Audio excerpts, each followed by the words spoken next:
ফাঁসিতে তুই মা বেটাই ঝুলি দিয়েছে, ফাঁসি দিয়ে দিয়েছে, আমাদের আমি ফাঁসি দেখতে চাই। পূর্ব বর্ধমানের কেতুগ্রামে নিখোঁজ হওয়া নাবালিকার দেহ উদ্ধার 72 ঘন্টার পর। অভিযোগ, ধর্ষণ করে খুন করা হয়েছে নাবালিকাকে। অভিযুক্তের বাড়ির সামনে গ্রেপ্তারের দাবিতে বিক্ষোভ। ঘটনায় আটক 2। ঘটনার পূর্বে পূর্ব বর্ধমান কেতুগ্রাম থানার সুলতানপুরে তদন্তে কেতুগ্রাম থানার পুলিশ। বাবা ছেড়ে চলে যাওয়ার পর মায়ের সঙ্গেই মামার বাড়িতে আশ্রয় নেয় মেয়েটি। মামারাও গরিব, তাই পেটের দায়ে মায়ের পাশাপাশি 10 বছরের মেয়েটিও পরিচারিকার কাজ করত। কয়েকদিন ধরে গৃহস্থ বাড়িতেই থাকতে হচ্ছিল মেয়েটিকে। ফোনে মায়ের সঙ্গে যোগাযোগ হতো, কিন্তু গত সোমবার থেকেই হঠাৎই বাড়ি থেকে নিখোঁজ হয়ে যায় মেয়েটি। কিছুতেই তার হদিশ পাওয়া যাচ্ছিল না। শেষে মনিবের বাড়ির চিলেকোটা থেকেই 10 বছরের নাবালিকার মৃতদেহ উদ্ধার। পূর্ব বর্ধমানের কেতুগ্রাম থানার সুলতানপুর গ্রামের একটি বাড়ি থেকে উদ্ধার হলো এই নাবালিকার দেহ। অভিযোগ, ধর্ষণ করে খুন করে চিলেকোটা ঘরে মৃতদেহ লুকিয়ে রাখা হয়েছিল। সুযোগ বুঝে কোথাও পাচার করে দেওয়া হতো। দেহ উদ্ধারের পরেই গ্রামবাসীরা এই বাড়ির সামনে জড়ো হয়ে বিক্ষোভ দেখাতে শুরু করে। এই ঘটনায় পুলিশ পিএল শেখ নামে এক যুবক তার মা রুবি বিবিকে আটক করেছে। কেতুগ্রামের রাইখা গ্রামে মামার বাড়িতে থাকতো 10 বছরের নাবালিকা। দেখুন বিস্তারিত।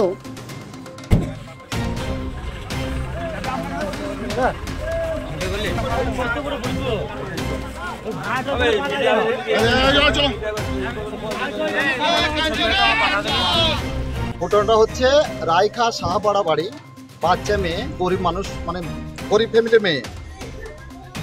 তো তার রুটি রোজগারের জন্য একজন বাড়িতে কাজ করতো, তার নাম হচ্ছে সুলতানপুরে রুবি খাতুন নামে। সোমবার থেকে মেয়েটা নিখোঁজ ছিল, তারপর আমরা মিসিং ডায়েরি করার জন্য প্রস্তুত হয়। আজ সকালে গিয়ে মেয়েটার মা এবং ছেলে গিয়ে রায়কায় অভিযোগ করে যে মেয়েটা পালিয়ে গেছে কারোর সঙ্গে মনে হয়। তারপরে বললাম যে খোঁজাখুঁজি করে দেখো। আজ দুপুরে আবার মেয়েটার মা যায় আমাদের গ্রামে, কিন্তু পরবর্তী টাইমে বৈকালে আমরা জানলাম এবং মেয়েটা সুলতানপুর ওর বাড়িতে 3 তলার ওপরে মেয়েটাকে রেপ করে ওর ছেলে এবং মায়ের সহযোগিতায় মেয়েটাকে ওরা গলায় ফাঁস দিয়ে মেরে ফেলেছে। মেয়েটার বয়স হচ্ছে 10 বছর। এর জন্য আমরা রায়খা গ্রামবাসী নয়, একটা জঘন্যতম জিনিস রেপ করেছে ওর ছেলে, জোয়ান ছেলে, যে বাড়িতে সবসময় থাকে। মাঝে মাঝে এর আগেও 3-4 বার এই উত্তপ্ত করেছিল। এই রিপোর্টটা ওর মাকে গিয়ে দিয়েছিল, তবুও পেটের দায়ে নিজের কাজ করতে পারিয়েছিল গরিব মানুষ। এবং ওর মা এটা অ্যাডজাস্ট করার চেষ্টা করে, কিন্তু যা দেখা গেল বডিটার ব্যাপার, ডাক্তারবাবু যা বলছেন তাতে এই মেয়েটা মারা গেছে 72 ঘন্টা আগে। এবারে প্ল্যানিং রেপ করে মার্ডার করে ওকে 3 তলা চিলের ওপর ওকে শুয়ে রাখা হয়েছিল। আমরা চাইছি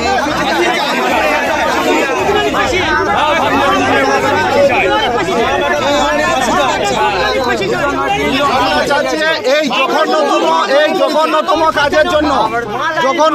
কাজের জন্য সর্বোচ্চ ফাঁসি চাই, তাতে আর কোনোদিন যেন এই ধরনের কাজ কেউ আর না করে।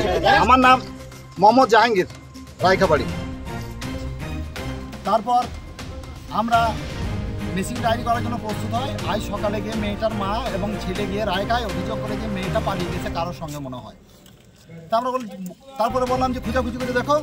আজ দুপুরে আবার মেয়েটার মা যায় আমাদের গ্রামে, কিন্তু পরবর্তী টাইমে বৈকালে আমরা জানলাম এবং মেয়েটা সুলতানপুর ওর বাড়িতে 3 তলার ওপরে মেয়েটাকে রেপ করে ওর ছেলে এবং মায়ের সহযোগিতায় মেয়েটাকে ওরা গলায় ফাঁস দিয়ে মেরে ফেলেছে। মেয়েটার বয়স হচ্ছে 10 বছর। এর জন্য আমরা রায়খা গ্রামবাসী নয়, একটা জঘন্যতম জিনিস, এলাকাবাসীর আবেদন। রেপ করার কথা বললেন, কে করেছে? রেপ করেছে ওর ছেলে, জোয়ান ছেলে, যে বাড়িতে সবসময় থাকে। মাঝে মাঝে এর আগেও 3-4 বার এই উত্তপ্ত করেছিল। এই রিপোর্ট ওর মাকে গিয়ে দিয়েছিল, তবুও পেটের দায়ে নিজের কাজ করতে পারিয়েছিল গরিব মানুষ। এবং ওর মা এটা অ্যাডজাস্ট করার চেষ্টা করে, কিন্তু যা দেখা গেল বডিটার ব্যাপার, ডাক্তারবাবু যা বলছেন তাতে এই মেয়েটা মারা গেছে 72 ঘন্টা আগে। এবারে প্ল্যানিং রেপ করে মার্ডার করে ওকে 3 তলা চিলের ওপর ওকে শুয়ে রাখা হয়েছিল। কি চাইছেন? আমরা চাইছি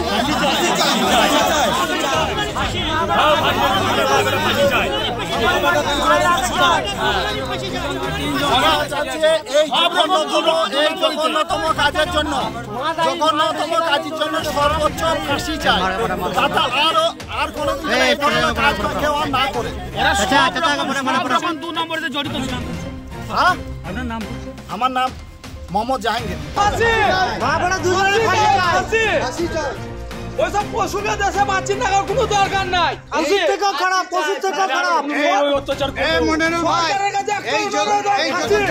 ফাঁসি চাই তারা ওই এই মেয়েকে যেভাবে